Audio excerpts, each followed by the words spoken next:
Mo kí gbogbo ẹ̀yin ọmọ ìyá mi tẹ̀ ń wọlé. Àánú Ọlọ́run ní fi ń sílẹ̀ o. Bẹ́ẹ̀ ṣe ń wọlé oore kan tẹ́ lè ṣe fún mi, tẹ́ lè ṣe fúnra káàárọ̀ oòjíire. Òun náà ni kẹ́ bá mi share program yìí. Kẹ́ dẹ̀ máa like, kẹ́ máa love. Ẹ rí i pé ó wà very very unusual. Kí n sọ wípé kẹ́yìn ẹbí mi máa tẹ like and love. Because naturally láì sọ fún yín, ẹ jẹ́ ẹni tó jẹ́ olùrànlọ́wọ́ ògo. Madam Temi Adeleke, tí ìjẹ́ ń sọ̀rọ̀ tẹ́ fi pàdé mi pẹ̀lú sticker. Ọ̀gẹ̀dẹ̀ gbọ́dọ̀ kọ́ yàgàn, ọmọ yọyọyọ nílé aládé, gbẹ̀dẹ̀ ní dẹkókò lágbàlá, arótù ìjú báyìí lọ lágbára Ọlọ́run. Ẹ rí ná, ẹ rí lò, ẹ rí yá, ẹ rí là, ẹ rí rà lágbára Ọlọ́run. Ẹ ní mọ̀ nira nígbà kọ̀ọ̀kan. Naturally, ó yẹ kí n sọ wípé mo ní ìròyìn ìbànújẹ́ fún gbogbo ẹ̀yin ẹbí mi, ẹ̀yin olólùfẹ́ mi lónìí. Ṣùgbọ́n mo wá rántí pé ìbànújẹ́ ò kì í ṣe tèmi, ìbànújẹ́ kì í ṣe tẹ̀yin. Ọ̀tá mi ló ní ìbànújẹ́, ọ̀tá yín ló ní ìbànújẹ́. Because lórí ọ̀rọ̀ Ọ̀yọ́, àwọn ọmọ Ọ̀yọ́ ti report to page mi lórí Facebook. Wọ́n dẹ̀ ti suspend ẹ̀ fún 180 days láì jalè ńbẹ̀, láì lu jìbìtì ńbẹ̀. Lórí òótọ́ ọ̀rọ̀, wọ́n jẹ́ kí wọ́n suspend the page mi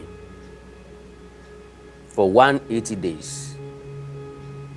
Mo appeal, wọ́n ní wọ́n á gbé yẹ̀ wò. Torí pé mò ń sọ wípé mò ń bọ̀ wá táṣírí Ọ̀yọ́. Mr. Samuel Fáyanjú, ìfọ̀yanjú ọ̀rọ̀ yín. Ọlọ́run Elédùmarè ó yanjú ọ̀rọ̀ yín. Gbogbo nǹkan tí ó lù mọ́rin àjò yín kò ní jábọ̀ lágbára Ọlọ́run. I really appreciate. Ẹ̀yin náà pàdé mi pẹ̀lú sticker. So ìyẹn kó ìrẹ̀wẹ̀sì ọkàn bá mi díẹ̀. Torí pọ́dún 13 nìyí tí mo ti ń build the page yẹn. Lóòótọ́ níbi táwọn ẹgbẹ́ mi wà kọ́ ni mo wà ńbẹ̀. Because arẹ́gbẹ́ mi tó ti lé ní 1 million, àwọn tí mo síwájú wọn bẹ̀rẹ̀ wọ́n ti lé ní 2 million 3 million. Nítorí òótọ́ sísọ, nítorí àìlèsèké, àìlètẹ̀sí bí ayé ń tẹ̀ sí, àìlèsọ tí wọ́n fẹ́ kéèyàn sọ. Mo ní 271,000 followers. Mi ì dẹ̀ bínú sọ́lọ́run. Because mo nígbàgbọ́ pé kò sẹ́ni tọ́lọ́run ò ṣe fún àfẹ́ntọ́ bá ní tòun ò tó.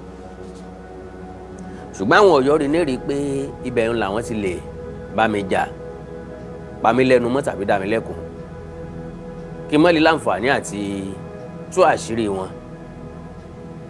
Ṣùgbọ́n mo nígbàgbọ́ tó dọ́sọ̀ nínú Ọlọ́run. Ń pé Ọlọ́run kì í sí lẹ́yìn alábòsí. Mo ní péèjì mi o.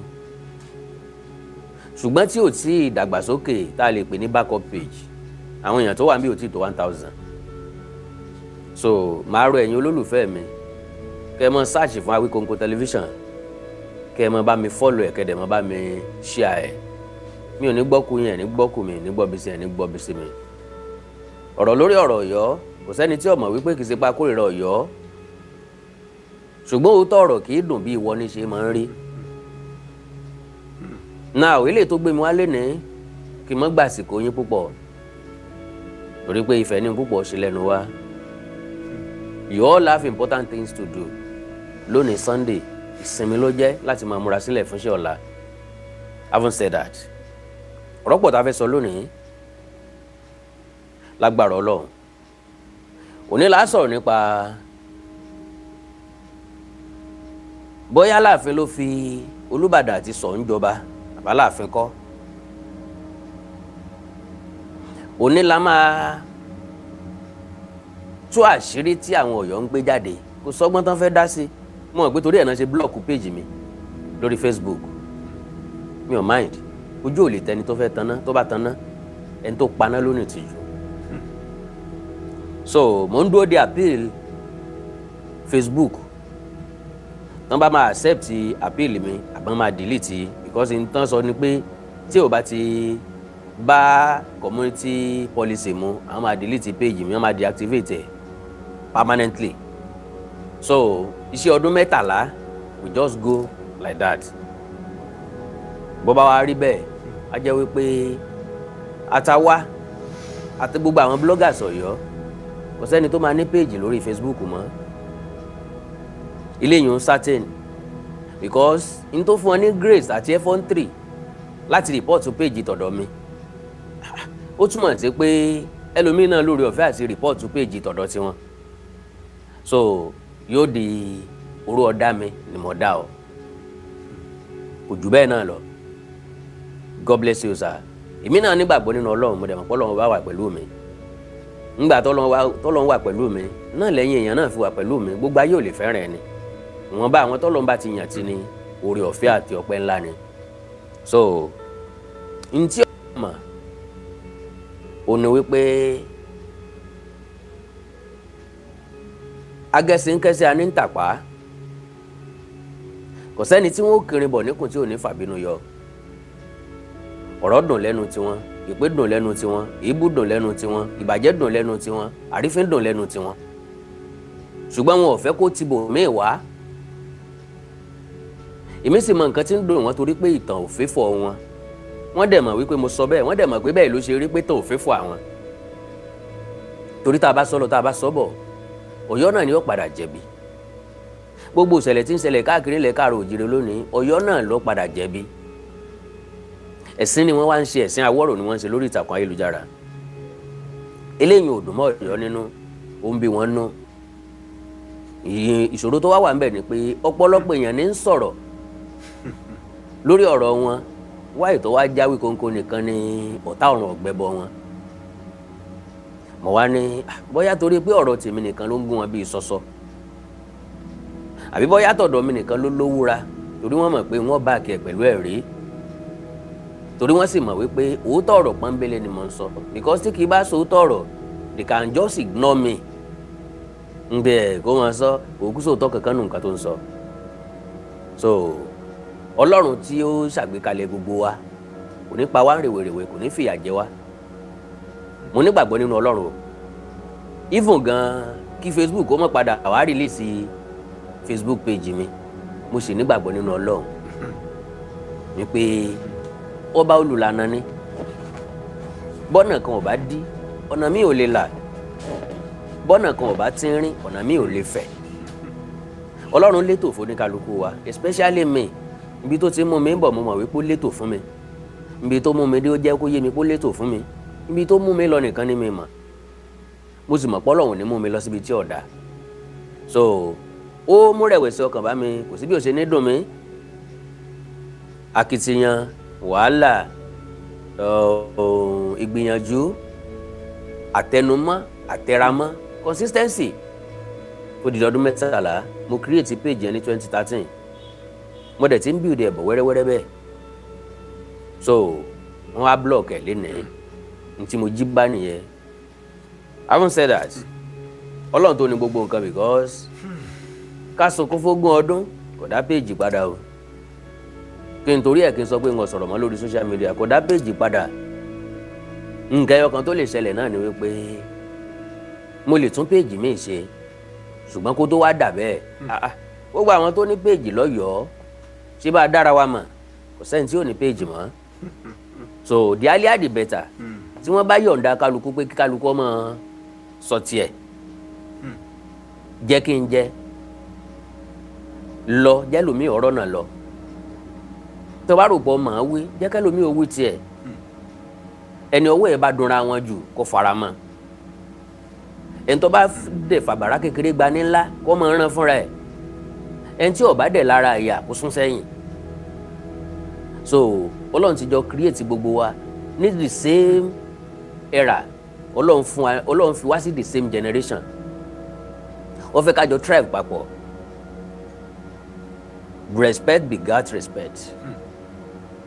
So ẹni tí ó wá bọ̀wọ̀ fún ni kò tọrọ àpọ́nlé lọ́wọ́ ẹni. Yẹmi sí kí n pọ́n ọ lé pọ́n mi lé kí n yí ọ sí ibi táyé dúró sínú. So as far as I'm concerned, Ààrẹ Bọ́lá Ahmed Tinubu ń tó gbé mi wá gangan nù. Àwọn tí wàá gba ọba Òwò Adé nímọ̀ràn, wọ́n ti gbà á níyànjú ìpè kó gbàgbé ọ̀rọ̀ àná, kó gbàgbé ọ̀rọ̀ empire ti kú, empire ti nù, empire ti lọ, kò sí nǹkan kan tí ń jẹ́ empire mọ́ nísìnyí. Ọ̀rọ̀ tí mo ti sọ sẹ́yìn, tí n bá ronú nípa ìgbé ayé mi àti bọ́lọ́run bá ṣe dá mi, ìmọ̀ ń mú mi rá bàbà lọ́tọ̀ láti dúpẹ́ lọ́wọ́ Ọlọ́run, torí pé ìrònú mi yóò papọ̀ mọ́tò ọ̀pọ̀lọpọ̀ ọ̀jọ̀gbọ́n. Kò túmọ̀ sí pé ọ̀jọ̀gbọ́n lèmi gangan tí mò ń sọ̀rọ̀, ṣùgbọ́n ó túmọ̀ sí pé mi ò kì í sòmùgọ̀ totally 100%. So ó túmọ̀ sí pé traces ọgbọ́n díẹ̀díẹ̀ wà lára mi, because kò sábà sí nǹkan tí mo sọ tí ò wá sí mo ṣe. Ẹ trace ẹ̀ padà sẹ́yìn sí látọ̀rọ̀ Yorùbá Nation ni àbí látọ̀rọ̀ kíni, ẹ trace ẹ̀ sẹ́yìn padà, ìwọ ni ò wá sí mo ṣe. Kí wọ́n tó drop Yorùbá Nation mo ti ní kíní ìtì kú, gbé rírí tí mo rí o, orípo ti kú, ìbú àti èpè kò jẹ́ nísinmi. Ṣùgbọ́n gbogbo ń tá a ṣe fún ròókò lọ́rọ̀ mi, ara lolúwere fi san. Ìbú ìdùn mi, èpè kìí ṣe dùn mí, torí mo mọ bí mo ṣe máa kàn yẹn kó padà. Now lórí ọ̀rọ̀ Ọ̀yọ́ náà la wà, pẹ̀lú ògo Ọlọ́run ètò tọ̀hún a máa bẹ̀rẹ̀ lẹ́nìí. So possibly gbogbo àwọn program mi kọ́ ni mo máa ṣe ní studio, àbí kọ́ ni mo máa ṣe pẹ̀lú kámẹ́rà, ó lè jẹ́ pẹ̀lú fóònù báyìí, torí ọ̀rọ̀ generator mi tí mò ń sọ ó sì débì kan. Lóòótọ́ làwọn èèyàn ń respond o, bọ̀ lára àwọn tó respond náà lára ẹni tó send 100 naira sí mi. Ọ̀pá ọlẹ́rìn, I swear to Almighty God 100 naira. Èmi sì rá láti, mo rò pé mo rówó. Well, ẹni yẹn náà ẹ jẹ́ ká kí wọn káyẹ, ẹ jẹ́ ká kí wọn tàn káyìn, because nínú àpò ìṣúná ẹ̀ náà ló ti sẹ́ndì. Kádẹ̀ fi tọ́rọ́ mọ́ kọ́bọ̀ lówó fi dòdìndì 100 naira ó kún ni kò yọ kúrò ńbẹ̀. Bọ́yọ́ onítọ̀ ń fi ṣàwàdà ni o, bọ́yọ́ onítọ̀ ń mọ̀ọ́mọ̀ ni o, bọ́yọ́ ṣèèṣì ni o, I don't know. But ẹ jẹ́ ká nígbàgbọ́ nínú Ọlọ́run pé ntọ́lọ́wọ́ bá mi ó ṣe yóò ṣe é. Mo ní mo fẹ́ ra generator 3.6 million naira lélẹ́yìí tí mo rí tó lè gbé generator tó lè gbé èsì méjì.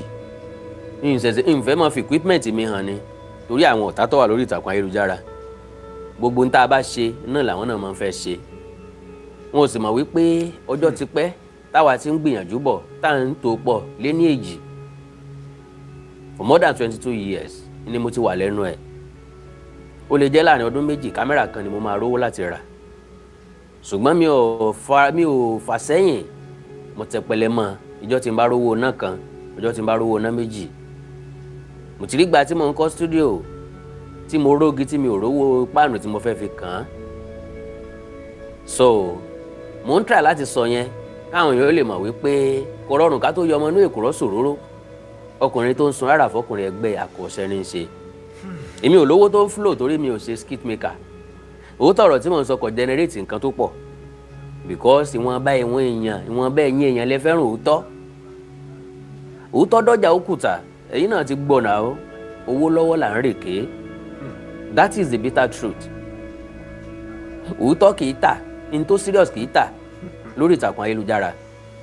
Bọ̀ ẹ sì dílẹ̀, ẹ sí ọyàn lẹ̀, ẹ parọ́, ẹ ṣe kọ́mẹ́dì, èrò rẹpẹtẹ ni ó máa wò ó. Láàrin ijọ́ kan 1 million ó ti wò, 2 million ó ti wò, 3 million ó ti wò.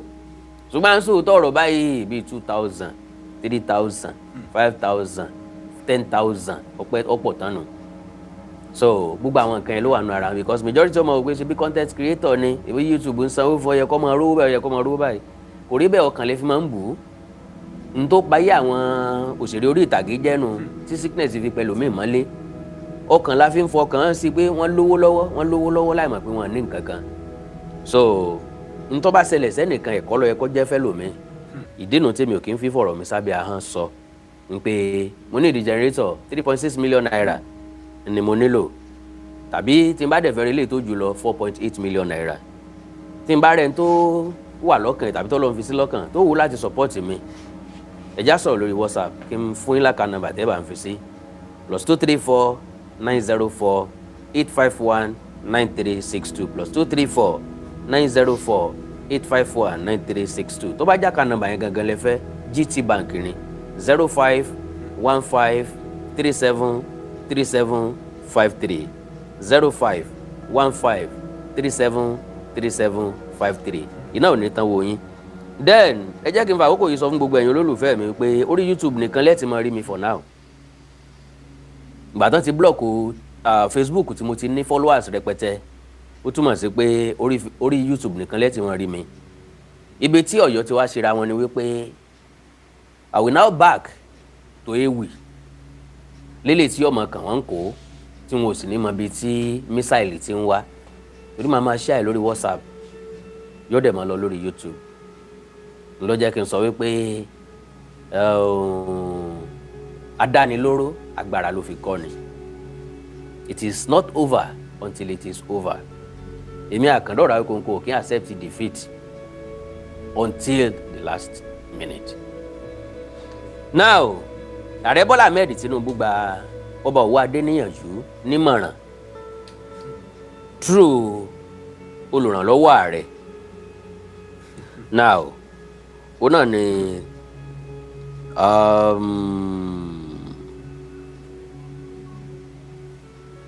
okay Mr. Temitope Ajayi, Senior Special Assistant to President Bola Ahmed Tinubu on Media and Publicity, has commented on the ongoing debate over supremacy among the three leading monarchs in Oyo State, the Olubadan of Ibadan, the Alaafin of Oyo, and the Shoun of Ogbomoso. Ajayi said, and I quote, "We are no longer in the era of Oyo Empire, Rome and United Kingdom that once ruled more than half of the world. As empires can no longer claim sovereignty over the former colonies. Times have changed. We are now in a new world. Oyo Empire now belongs to history, and the whole of what we now know as Yoruba land was never under the rule of Alaafin. The society will function well if the current natural rulers in Yoruba land understand their roles in modern society. Our kings should now work collaboratively to preserve peace, unity, and development in their communities while preserving our cultural values." He added, the Alaafin Oyo, Oba Akeem Owade, one of the foremost monarchs in the state, was notably absent when Governor Seyi Makinde inaugurated a new Oyo State Council of Obas and Chiefs in Ibadan on Thursday.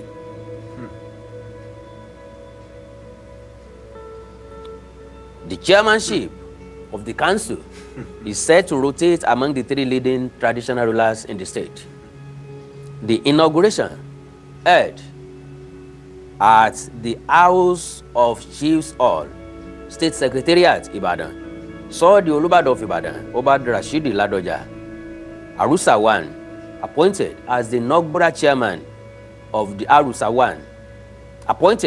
the inaugural chairman of the council for a 2-year term. Governor Makinde stated that the chairmanship will rotate between the Olubadan, the Alaafin of Oyo, and the Shoun of Ogbomoso land, with each leader serving a 2-year term, and that the three monarchs were consulted before the inauguration. However, the Alaafin of Oyo's palace denied that Oba Akeem Owade, 1, had any consultations with Governor Makinde or endorsed the rotational chairmanship arrangement. In a statement issued on Thursday by the Alaafin Chief's press secretary, Mr. Bode Drojaye, the palace clarified that it had been drawn to comments attributed to the governor suggesting that the Alaafin, the Olubadan, and the Shoun of Ogbomoso land has been consulted prior to the inauguration. He said, and I quote, "The attention of the Alaafin's palace has been drawn to a statement credited to His Excellency, Governor Seyi Makinde, that he consulted with the 3 traditional rulers in the state on the rotational chairmanship of the State Council of Obas and Chiefs. The palace firmly rejected the claim, stating that no such meeting or consultation occurred. They said, and I quote, "There was no time that His Imperial Majesty, the Alaafin Oyo, Oba Engineer Abimbola Akeem Owadewan, had any meeting with either the state governor or any of the 2 traditional rulers mentioned on this issue."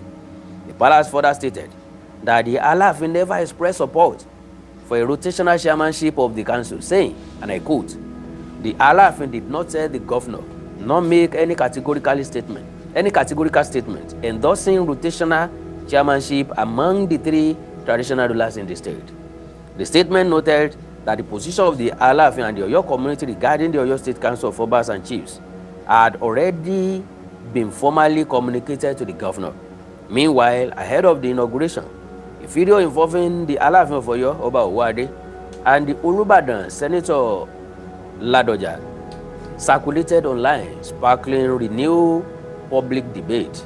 The footage recorded during the 2026 interfaith service at the Secretariat ground space behind the Oyo State House of Assembly in Ibadan showed the Alaafin extending his hand in greeting to the Olubadan while seated, but Oba Ladoja appeared to snub the gesture shortly after exchanging pleasantries with the son of Ogbomoso, Oba Afolabi Gandhi Olaoye.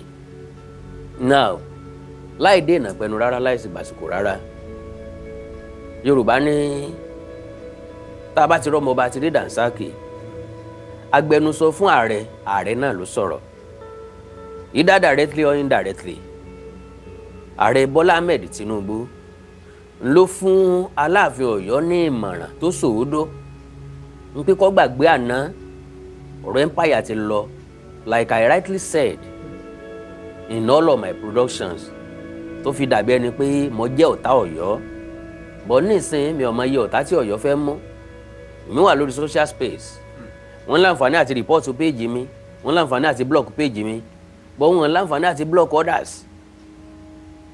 Ká má rò pé mi làwọn ń ṣe o, àwọn náà ni wọ́n ń ṣera wọn, because ibi tí màá gbà yọ sí wọn, wọ́n ní láǹfààní àti blọ́ọ̀kù mi ń bẹ̀. So alágbára ayé àtàn o, ẹ̀yin Ọ̀yọ́ tó lò ní ẹgbọ́, àwọn tó lànà wọn ò sí mọ́ o. Ngbà ló nígbà ń lò, báwo ló sì rè, adẹ́ẹ̀dá ò mọ, adẹ́ẹ̀dá ò sùn, yóò sẹ̀san, ọlọ́jọ́ díẹ̀ láyé mọ́gbọ̀nà kankan. Mi ò tí ever rò láti bà tẹnìkan kan jẹ́ rí, tàbí kí n ever rò wípé torí nǹkan tẹnìkan ṣe sí mi kan blọ́ọ̀kù page ẹ̀. Bóyá èèyàn bú mi, àbí èèyàn yìn mi, àbí èèyàn kì mí, àbí èèyàn ṣètánà dì mí, mi ò ever rò rí, because mo mọ kí ló take láti kó èèyàn jọ lórí social media. Ṣebí kọ̀ọ̀kan ìjèjì làwọn èèyàn máa ń like page èèyàn, ìkọ̀ọ̀kan ìjèjì làwọn èèyàn máa ń follow page èèyàn. Tó bá jẹ́ pé ó dùn bẹ́ẹ̀ ni láti 13 years, why tí mo tún máa parí program tí màá tún ní ẹ like kẹ́ follow page mi lórí Facebook, tí màá tún ẹ̀sẹ̀ máa sọ pé kẹ́ subscribe sí channel mi lórí YouTube. Ó túmọ̀ sí wípé èmi náà ń fẹ́ kó grow ni, ó wá grow níwọ̀nba. Àwọn ọ̀tá wá lo agbára láti report page mi, láti jẹ́ kán block ẹ̀. Well, mo fi eléyìí tó kù sílẹ̀ fún Ọlọ́run. Mi ní láti gba time yín, mi ní láti rojọ́ púpọ̀, mi ní láti lo àmì fàágùn. Ọ̀rọ̀ tó jáde láti iléeṣẹ́ ààrẹ òun náà ni mo mú wá o. Wọ́n gba Òwò Adé nímọ̀ràn àtọ̀yọ́ pé kí wọ́n yàgò fún ọ̀rọ̀ empire. Advice tèmi náà dẹ̀ fún wọn nìyẹn, pé empire ti lọ, Ọ̀yọ́ Àtìbà ló kù. Ọ̀yọ́ Àtìbà tó dẹ̀ kù yìí kò ju Ìbàdàn lọ o, kò dẹ̀ ju Ògbómọ̀ṣọ́ lọ. So báwo l'Ọ̀yọ́ Àtìbà ṣe fẹ́ develop nítorí ẹ kó jẹ́ kókó fún gbogbo àwọn ọmọ Ọ̀yọ́ nù? Báwo ló ṣe fẹ́ yàtọ̀ kúrò lábúlé ikú tó wà nítorí ẹ kó jẹ́ kókó fún àwọn ọmọ Ọ̀yọ́ nìyẹn? Báwo l'Ọ̀yọ́ Àtìbà ṣe fẹ́ develop nítorí ẹ kó jẹ́ kókó fún àwọn ọmọ Ọ̀yọ́ nìyẹn? Báwo l'Ọ̀yọ́ Àtìbà ṣe fẹ́ attract investors, àwọn tí ó dáṣẹ́ sílẹ̀, báwo ló ṣe fẹ́ attract wọn nítorí ẹ kó mọ́mọ́ láyà àwọn tó jó lóṣèlú, àwọn èèkàn, àwọn tó rí jẹ, àwọn tó rí jẹ sẹ́kù, àwọn tó rí ṣẹ́gi ọlà fún nílùú Ọ̀yọ́ nù? Kì í ṣe láti máa jà fún èmi làgbà ìwọ làgbà, èmi ló lórí ọba ìwọ ló lórí ọba, èmi ni ó yẹ kí n jẹ́ alága ẹgbẹ́ alága àdáṣe títí ayé èmi nìkan ló yẹ kí n wà ń bẹ̀ kò yẹ kẹ́lòmí ò débẹ̀ mọ́ èmi àti lágbájá kì í ṣẹgbẹ́ mi tàmẹ̀dò kì í ṣe irọ́ gbogbo yẹ kọ́ la fẹ́ jẹ mọ́ lónìí àwọn ọba kan ń jẹ ìlú wọn ń develop yàtọ̀ sílùú Ìbàdàn tó jẹ́ pé Ọlọ́run ọba ti kẹ́ fúnra lára ẹ̀ bóyá láìkì Ìbàdàn Ọlọ́run ọba ti kẹ́ Ìbàdàn because àwọn ọmọ Ìbàdàn nìkan tó Ìbàdàn develop ẹjá fi tọ̀tẹ̀kùn ẹjá yọ tọ̀tẹ̀ kúrò ń bẹ̀ ìmí mọ̀ wípé àwọn ọmọ Ìbàdàn the indigenous of Ìbàdàn land they are all enough to build their city tí ó fi dàpè wá wò wọ́n lè sọ pé kájèjì ó kò nílùú àwọn kókó ọmọ ìlú nìkan ìlú Ìbàdàn ó sì máa exist yóò sì máa flourish títí dọ̀là torí pé Ọlọ́run ti gbé wọn sáàrin gbùngbùn Ọlọ́run máa ń fi nǹkan fẹ́fọ̀ àwọn ìlú ni àwọn ìlú kan máa wà fortunate títì ńlá yóò gbà rìn wọn kọjá gbogbo ẹni tí ń travel lọ lọ́sùn tí ń travel lọ lọ́sì wọ́n máa labẹ̀ kọjá wọ́n máa ráwọn èèyàn tí ń kọjá àwọn ìlú kan dẹ̀ máa wà unfortunate tó yẹ pé kọ̀rọ̀ làwọn lọ wà wọ́n lè jẹ́ ìlú tí ìbá lókìkí ṣùgbọ́n torí pé wọ́n wà ń kọ̀rọ̀ kò sáyé ẹni tó rí wọn. So àmọ̀ràn tí gbogbo à ń gba Ọ̀yọ́ ni wípé ìgbéraga ní ìgbéra sánlẹ̀ ìgbéraga ò sì ní nǹkan tí yóò ṣe fún ni kò ní tí ó tà fún ni kò níbi tí ó gbéni dé inú kòtò ni máa ń tini lọ torí pé ìgbéraga ò ní tó fẹ́ hàdì mọ́lé ayé yẹn ìmọ̀ ń jẹ́ káwọn èèyàn sá fún yàn ni bàbá sì wá bá gbogbo ayé jà tán tá a bá bá gbogbo èèyàn jà tán ta ni yóò wá kú ni kù. àwọn ọmọ Ọ̀yọ́ tó wà lórí ìtàkùn ayélujára tí wọ́n ń sọ̀rọ̀ èmi àkàndọ̀rọ̀ Awikoko ìbé ìbú rè ọ̀rọ̀ lásán ni mo ń sọ àṣírí ni mo ń tú ìtàn ni mo tẹ̀ ń sọ ṣùgbọ́n àwọn ọmọ Ọ̀yọ́ tí ń bẹ lórí ìtàkùn ayélujára èpè làwọn ń sẹ́ ìbú ni wọ́n ń bù àrífín ni wọ́n rí àwọn àgbà wá fìn mi rò pé mo single-handedly rí yàn kan fi lọ́yọ̀ọ́ rí ju pé mo sọ reality pé kò sí lineage ọ̀ràn míyàn mọ́ láàrin wọn and that one is bitter truth.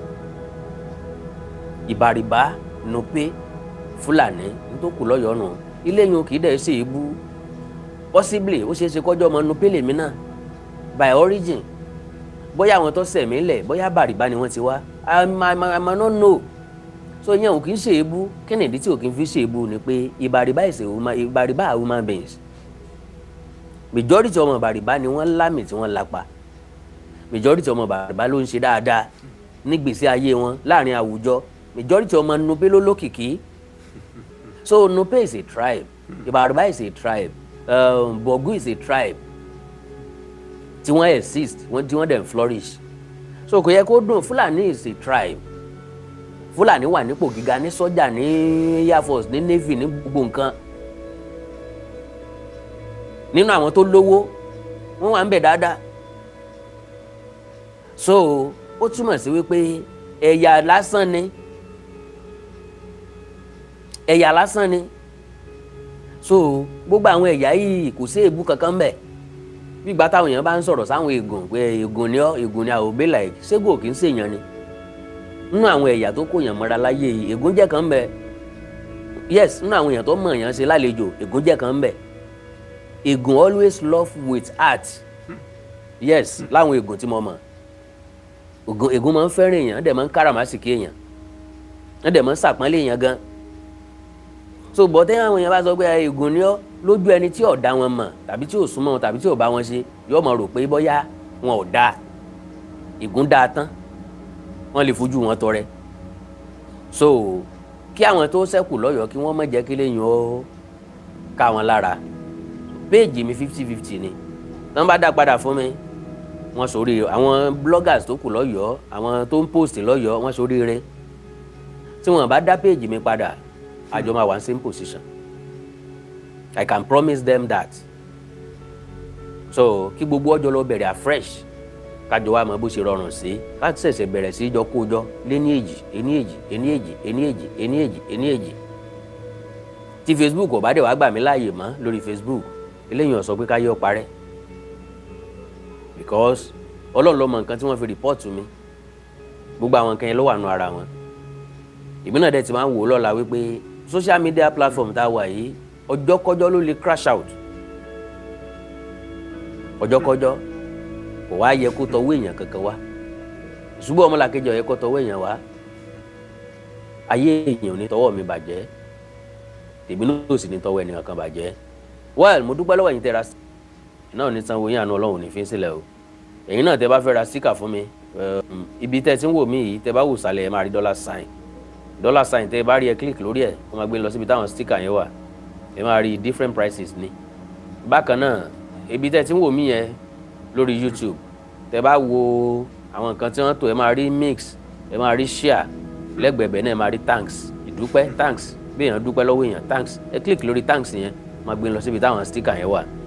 ẹ̀yin èèyàn mi lórí TikTok lóòótọ́ ni pé ó ti tọ́jọ́ méjì mẹ́ta tá a ti láǹfààní àti ríra wa ń bì yìí èmi náà mì sí yín o kò rọrùn fún mi láti lo app àbí láti pẹ̀lú kámẹ́rà pẹ̀lú nǹkan pẹ̀lú gadget kò rọrùn fún mi láti wọ TikTok pẹ̀lú Facebook àti YouTube lẹ́ẹ̀kan náà torí pé nǹkan tí TikTok máa gbà ó rọrùn lórí fóònù mọ̀ kò rọrùn lórí software n tó máa gbà ó máa ń jẹ́ kí àwọn platform tó kù kan slow tàbí kan hang ìdí nìyẹn tí mi fi láǹfààní àti wà pẹ̀lú yín ọkàn mi wà pẹ̀lú yín always God bless you all àánú Olódùmarè nífẹ̀ẹ́ nìkan kan wá sílẹ̀ o ẹ kú múra sílẹ̀ fún eléyìí tí mo sọ Aláàfin ló fi Olúbàdàn jọba àti Ṣọ̀ún Ògbómọ̀ṣọ́ ọ̀rọ̀ ńlá ni o ọ̀rọ̀ tí yóò mì gbogbo Ọ̀yọ́ tìtìtì ni lágbára Ọlọ́run ẹ kú ojúlọ́nà òní náà ni o pẹ̀lú ògo Ọlọ́run kò ní dọ̀la torí tí wọ́n ṣe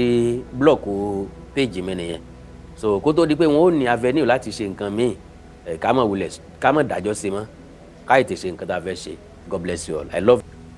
ọ̀rọ̀ bàbá Ládọjà àti ọ̀rọ̀ Aláàfin náà ni mo tún máa sọ. ṣé rí gbogbo ẹ̀yin ọmọ Ìbàdàn tẹ́ ẹ wá bú mi tẹ́ ẹ sọ̀rọ̀ ọdún 2026 lélẹ́yìí o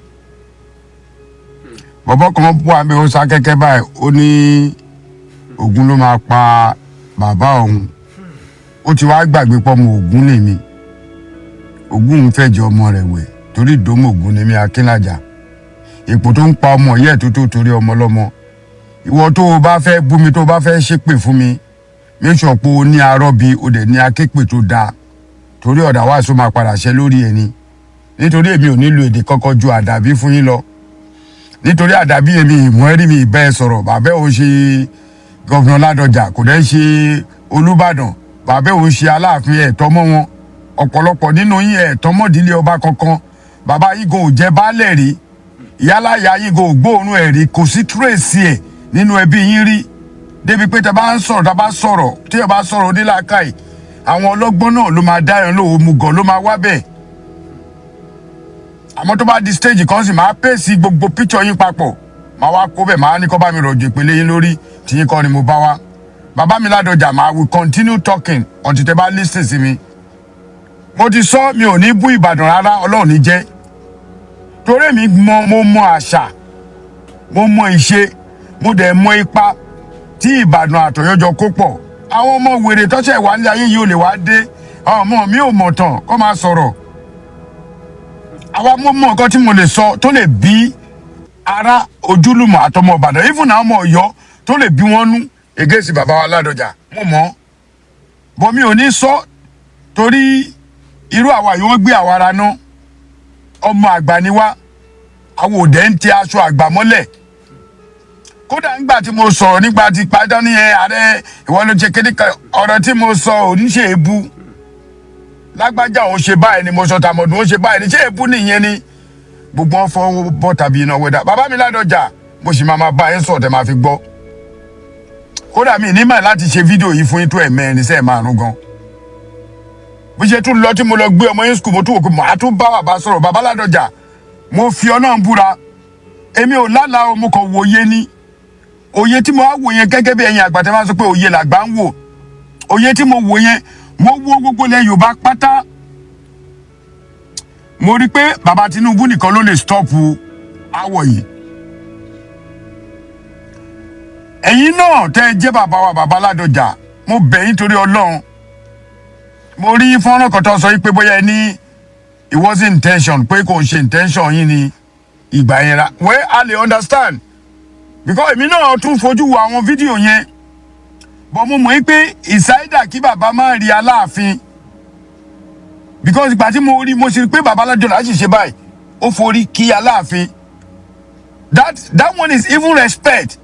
Kì í ṣe pé kàn ṣe báyìí bàbá tún sọ ní báyìí ni ká gbàlagbà ṣe ní báyìí mo tún rí pé ọ̀n forí kí Aláàfin wàláì mo tún fídíò yẹn wò èèyàn kan ló pè mí sákèésí jọ wọ́n pè mí sákèésí pé kán rí pé bàbá mú ọ̀pá dání wọ́n mú ìrùkẹ̀rẹ̀ dání. I was surprised gan pé mo ò rí ìrùkẹ̀rẹ̀ lọ́wọ́ kábíyèsí Aláàfin. Ìrùkẹ̀rẹ̀ wà lọ́wọ́ wọn bọ̀ wọn lo ìrùkẹ̀rẹ̀ yẹn.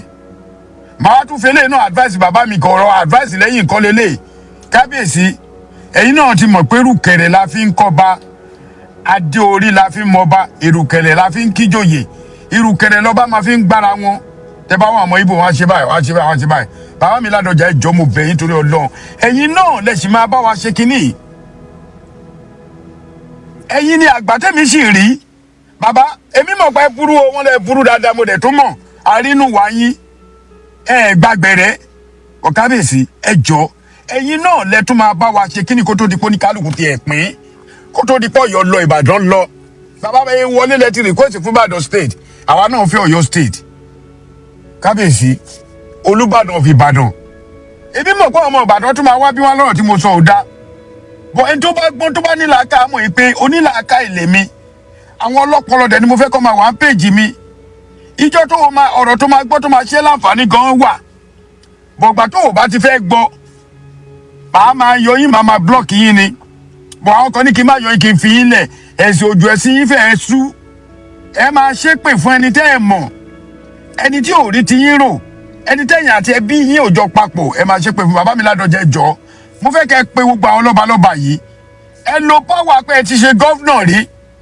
ẹ lo pọ́wà pé olóṣèlú gidi ni yín ẹ lè bá bàbá Bọ́lá Ahmed Tinubu sọ̀rọ̀ kó ní báwo ni títí ẹ ṣe jẹ́ Ládọjà àbá Olúbàdàn of Ìbàdàn ẹ tíra láti ṣe kínní ẹ pé gbogbo àwọn ọba tó ní tí wọ́n ní grudges tí gbogbo ìkùnsínú ìwà ẹ pé oníkálukú jókòó Aláàfin wà nínú Ọ̀yọ́ Aláàfin Yorùbá nínú òótọ́ bọ̀ àṣẹ bàbá òjúnú Ọ̀yọ́ lọ bàbá mi Ládọjà àṣẹ yín òjúnú Ìbàdàn lọ àṣẹ onírìṣà òjúnú Ilé-Ifẹ̀ lọ àṣẹ lẹ́kọ̀ọ́ òjúnú Èkó lọ àṣẹ Olúwo òjúnú Èkó lọ àkójúnú Ìwó lọ àṣẹ gbogbo àwọn ọba yẹn òjúnú ìlú wọn lọ nísìn ó tún lójú ọba gan tó lè ṣe bákanbàkan nílùú ẹ̀ báyìí àwọn ayágbé lọ́kọ̀ọ̀tù ni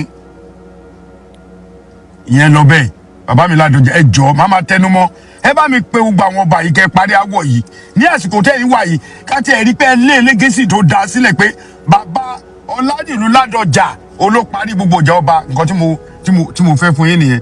Ẹlẹ́ẹ̀kejì bàbá ti request fún Ìbàdàn state àwa náà nídìí Ọ̀yọ́ state wa kó tó wá di pò ṣẹlẹ̀ rotation lọ́balọ́ba ti wà ẹ jẹ́ àṣẹ rotation governorship náà ẹ lè wá bú mi o Ìbàdàn ò lè máa jẹ gọ́vnà lọ títí ó ti tó gẹ́ ìlú bàbá tèmi náà kú òlójú kan díẹ̀díẹ̀ là ń rí bẹ́ẹ̀ gọ́vnà Ṣèyí Mákindé gbogbo owó tí gọ́vnà bá rí Ìbàdàn náà ń túnṣe náà mélòó wá lọ́yọ́ tí wọ́n lè ṣe Ọ̀yọ́ káà náà ti dàbí small London a lot of things tó ń gàn níbàdàn kò gàn lọ́yọ́ náà Ìbàdàn yìí náà láti máa jẹ gọ́vnà Ìbàdàn yìí náà ti ń jẹ deputy gbogbo àwọn power láti bí 1 2 3 4 Ìbàdàn náà mú ẹ jẹ́ ká ṣe ẹjọ́ ẹ jẹ́ kí rotation yẹn náà ẹ fi yẹn náà sínú board báyìí gbogbo ẹ̀yin board tẹ́tí ń gbọ́ mi gbogbo ẹ̀yin house of representatives ẹ fi eléyìí náà sínú board pé ẹ jẹ́ kí rotation wá gbogbo òkè ògùn wà bẹ́ẹ̀ wọn ò jẹ́ gọ́vnà Ọ̀yọ́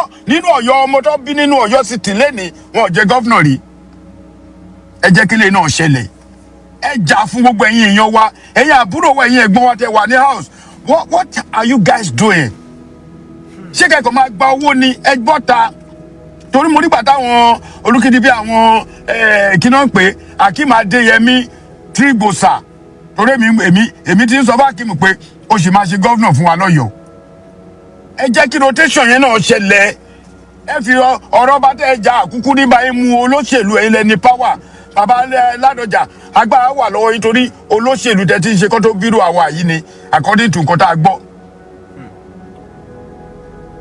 èmi ò ní èébú kankan tí máa bú ọmọ Ìbàdàn torí mo gbọ́n nínú mo kéré lójú ní òbọ̀ mo dàgbà síkùn tó ti yé yín so gbogbo ẹ̀yin tẹ́ máa ń fẹnu jọmta tẹ́ máa ń sọ̀rọ̀ yẹn àwọn ò ṣe show nítorí owó advice lásán lèmi máa ń mú wá torí mo wò èló ní Facebook fẹ́ mi tẹ́mi máa bá yín máa ní mò ń fò ìbọ́ta ìgbà tá à ń ṣe Yorùbá nation tẹ́ bá rí bí ṣe ń jáde ẹ rò pé mi ì níṣẹ́ ni mo lè wà lórí show 3-4 hours ìgbà tó yẹ kí n fi sinmi kí n cross ẹsẹ̀ mi kí n sáré rádù àdúgbò mi kí n ṣe exercise mi nílé ṣe mo mọjọ́ orí mi o but mo fit torí mo ń ṣe exercise dáadáa èmi rèé mi ì jù báyìí lọ ọ̀pọ̀lọpọ̀ rí mi ì jù báyìí lọ ẹ jọ́ tó lọ́lọ́run màá padà sórí ẹ̀ ẹ jẹ́ ká máa rotate governorship kí ló ṣẹlẹ̀ ní èjì tí mo wà yìí I'm 58 years èmi náà ti ń káǹtì 58 mi ti lé mo ń lọ pé 59 mi ì gbọ́ pé ọmọ Ọ̀yọ́ jẹ gọ́vnọ̀ rí